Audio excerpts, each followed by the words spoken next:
A film currently at the top of the charts for Netflix, Leave the World Behind.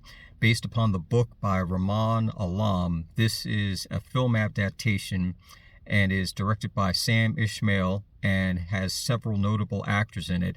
And one of the key executive producers that did have some influence in the film was former President Barack Obama. This is the Urban Sentinel, and let's get into it. Leave the World Behind.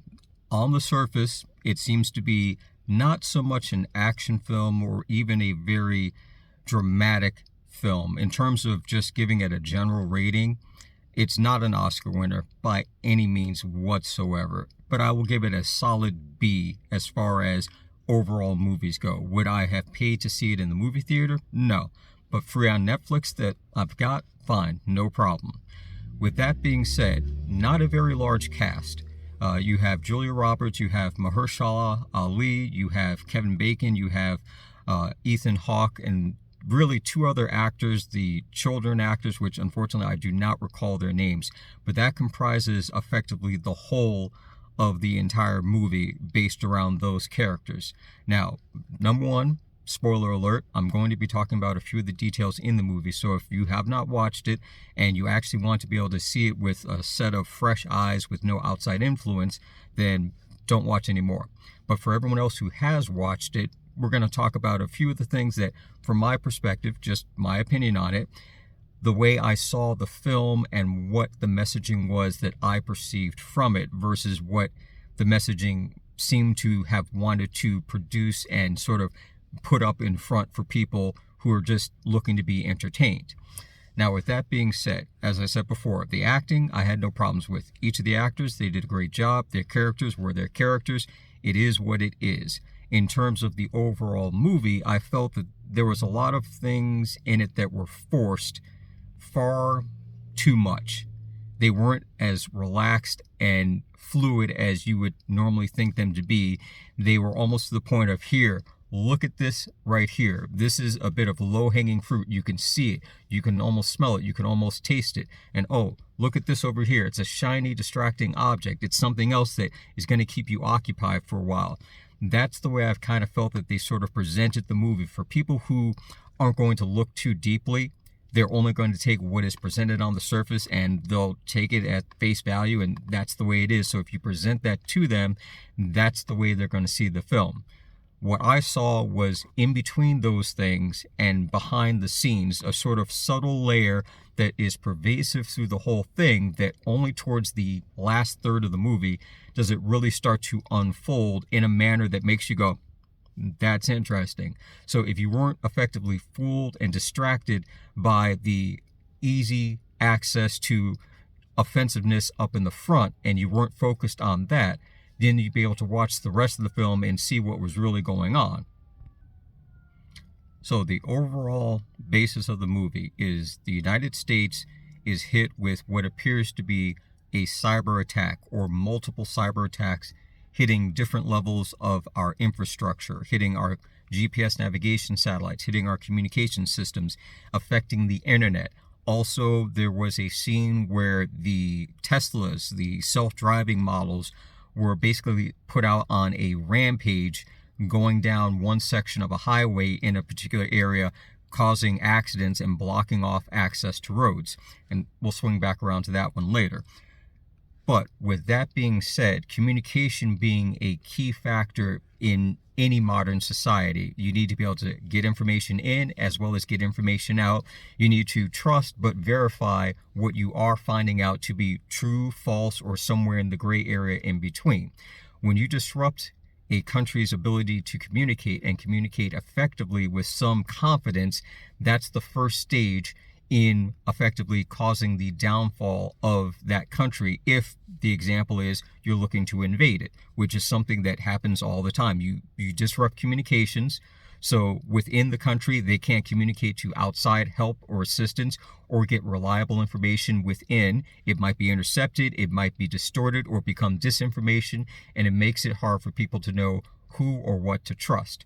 Now, one of the characters, Mahershala Ali's character, is a big money manager. He handles hundreds of millions of dollars for high-level clients and corporations, and he has a client that is a sort of friend And he explains to Ethan Hawke's character, at a certain point, they used to make jokes about this client going off to his secret cabal meetings where all the other rich, wealthy elite go to plan their efforts to take over the world. And, inside joke, haha type of thing.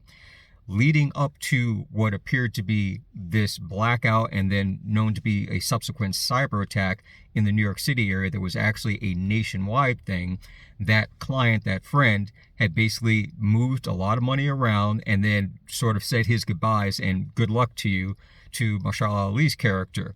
At that point, putting those pieces together, and his character also putting the pieces together of what he does for his job, which is monitoring trends, financial decisions and changes and things like that, he realized that something big was about to happen. And it was something big in the matter that only a few people that have that heads up and have the ability to then do something about it, to take action, would be the ones to be able to actually escape whatever is coming down the road.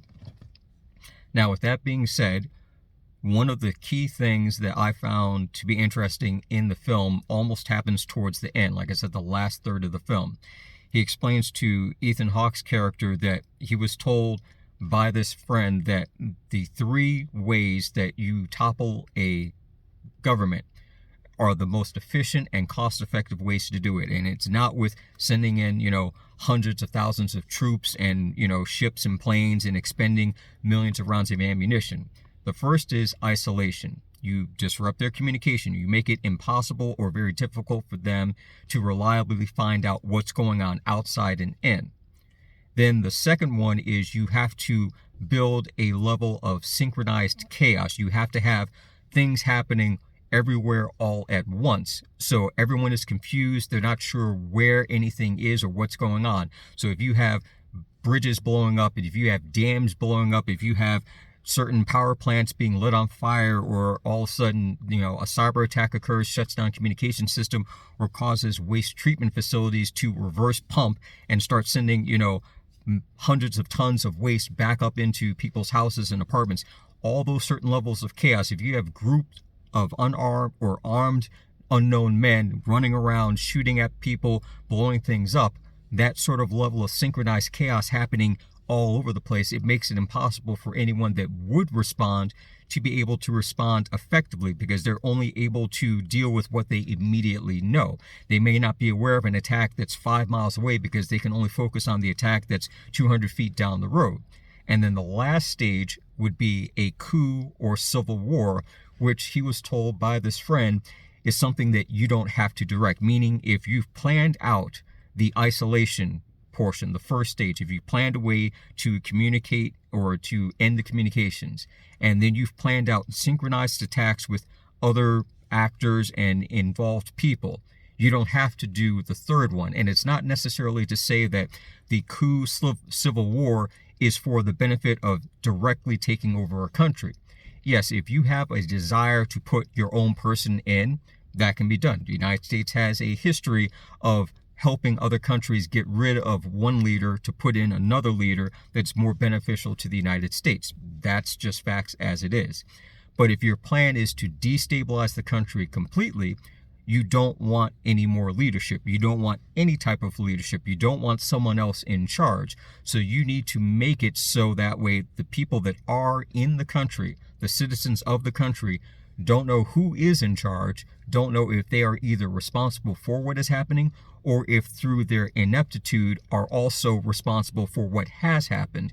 You don't want any leadership stepping up to take responsibility for failing to stop this type of attack, nor do you want someone else to step up in place of whoever might have been in charge that could actually be a more effective leader to resolve the situation. You want a headless chicken. You want the body running around, making laps, making circles, bumping into things, but that's what you want. So that third level isn't something that has to be directed. You light the fire, you throw the gas can in there, and then you let the house burn down on its own. It's like the saying that when the sewer does back up into your house, all that water and all that waste is all coming back up. It's coming back up the same way it goes out, through your toilet, through your bathroom, through your kitchen sink. And once your house is filled with all that waste, sometimes the only choice you have is to just burn the house down and walk away. So if the purpose of the cyber attacks and the physical attacks, which were later on identified in the movie as occurring in Washington, in California, all across the country, part of the synchronized chaos, if all of that is meant to build a large level of panic and confusion, distrust amongst the American citizens to each other or to anybody on the outside, because again, leaflets were dropped in one scene in the movie in there where they were written in, I believe, Farsi or some other Middle Eastern language, basically pointing a finger towards Iran. And another character, Kevin Bacon's character, who happens to be a prepper, indicated that he had communication with a friend of his that was on the West Coast, said flyers were dropped, but they were in either Chinese or in Korean. So you could even feasibly think that somewhere down in the Gulf states, there's probably someone in Alabama, Louisiana that's getting the same flyers as a warning from the drug cartels south of the border. It could be any country could be responsible, or you simply point the finger at any country and there's no way to prove or disprove because you're isolated. You have no direct sources with those locations. So you're going on the bet that everyone else that you don't know is a potential threat, is a potential enemy. Now, with that being said, the premise overall, to one extent or another, is plausible. And it's not plausible simply because I think, well, it's a good idea, it could happen. It's plausible because these are things that effectively have been workshopped by our own government for the last 20 plus years. And even in most recent times, you can look at the events that have occurred just over the last 10 years, where you see those very small same stages. You see how certain things happen. If you think about it, when you think about China, they were having a large-scale series of protests building up prior to 2020. The overall population, especially people protesting throughout Hong Kong and throughout the areas around Beijing, they were tired of the government. They were fed up with the restrictions. They were fed up with a lot of the basically heavy-handed bureaucracy that was going on. And they were massing in larger and larger numbers every single week. And then just by sheer coincidence, a virus started and the government locked all that stuff down. You never heard a single protest afterwards. You never heard any of the protesters. They control the internet. They control the means of communication. So even though there may be thousands upon thousands of people that were still unhappy with the government, they had no way to collectively voice that in a manner that would show the rest of the world that, hey, we're still irritated and we're still upset and we still are protesting against it. They use that form of isolation against their own people. So if you are an outside agent, an outside country looking to destabilize another country, that's one of the ways that you would do it. You would make sure that those communications get broken down and then chaos and confusion starts, and you let, at that point, the people decide who they feel is responsible and take action against them.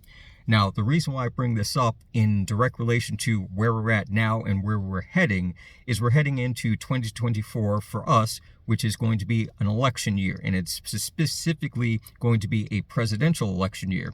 And it is by no means a minor thing.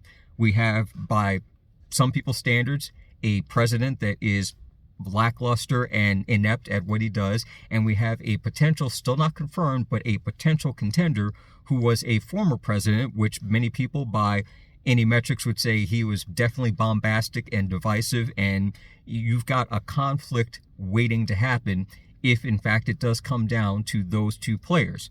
With that being said, it would be in the interest of, let's say, a few outside nations that we get so distracted and so focused on the election that is or maybe is not going to happen that they can get away with pretty much anything. And within specific reference frame, if right now China were to take action, direct action against Taiwan, the United States would intervene and you'd have a conflict there.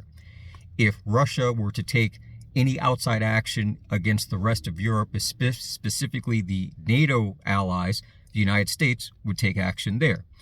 If by some chance Iran decides to directly involve itself, as well as other Middle Eastern countries, against Israel, the United States would take action there. Each one of those activities the United States would take action in, but it already has things set up for that. Now, if you had a contested election coming up, it's not even down to the wire yet. It's there. And then you have a series of cyber attacks that hit the United States and a series of physical attacks that hit the United States. You have a condition to which a current administration may have to say, we have inside saboteurs, we have terrorist acts going on, we need to secure our borders, we need to secure our nation, we need to lock things down until we can straighten it out. To some people, that sounds like, oh, that's a good, smart thing to do. To other people, that sounds like, wait a second, sounds like somebody's trying to hang on to their power and ensure that if an election doesn't happen, they get to keep the big chair for another couple of years until things settle down. Because you can keep a crisis going far beyond whatever the reasonable amount of time is by simply pointing your finger at it and saying, there's a crisis there. On the other hand, you could have easily a group of people think that if something were to happen domestically, that it might be to the benefit of a contender, a challenger, to say, look how inept your current leader is. They can't even handle this. I have a plan to get us out of this, and sway the votes the other way. And you will, just by me saying that, I can guarantee you, if there are 3 people in a room watching it, one person will believe the first part I said, the other person will believe the second part I said, and that third person will be looking back and forth between the two of them, seeing exactly how this is how a civil war starts. Because neither side has proof that it is or it isn't the other way around, but both are willing at that point to commit to fighting off the other one to prove their point no matter what. And that's all you need to do. You put the insinuation out there, and you let the other people figure out who's responsible for it. You throw the one piece of meat in the room with hungry dogs, you're going to have a dog fight, and that's the way it'll be. So with that being said, the possibility that in 2024 we have an increased activity of hacks going on, different systems, financial systems, the banks, transportation systems, anything within the government agencies that already control and observe a lot of things that are going on, when their systems start getting corrupted, when their systems start getting infiltrated, information coming out. And sometimes that's even the thing. Sometimes it's not even as much them stealing secrets or deleting things. It's putting information out there for other people that aren't supposed to see it, to be able to say, hey, so this is what they've been doing with our tax money. Or, oh, that's interesting. They gave a public statement that this was this as a fact, but it turns out in their own reports, they state something completely different. So they blatantly lied to us. The tension that you can build quickly when the public has confirmed information that the government openly lied to them, to basically steer them in one direction, to control, to herd them like they were sheep, tends to piss people off and distrust the government even more. So then when you do have a situation as portrayed in the movie where there's a total collapse and you're not sure who is responsible or who is in charge or who you should trust, it builds to the confusion, to the chaos, to make it easier. Because at a certain point, any and all resources we have are going to be redirected back home to manage and maintain control wherever possible. We will, no matter what, unfortunately, not have the resources to continue to devote to Ukraine. We won't have the resources to help out Israel. We won't have the resources to help out Taiwan. We won't have the resources, except for a small amount that is already there, embedded and locked into the program, to do anything else. Every other set is coming back. No matter what it takes, they're going to end up coming back to protect the United States as best they can. Unless something stops them along the way, they get embroiled, knee deep into something that they can't immediately get around.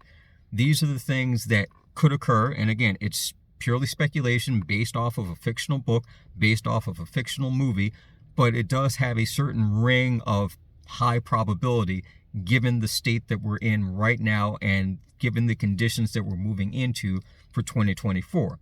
So within that concept, I feel, again, just my opinion, I feel that it is more probable that we will see some level of both heightened security and ramped up safety going on, as well as more and more attacks on different levels, maybe not directly in the United States initially, maybe at more US-based interests and allies, but eventually back here at home, building up that sort of level of apprehension as we do move along and get closer and closer towards the election period.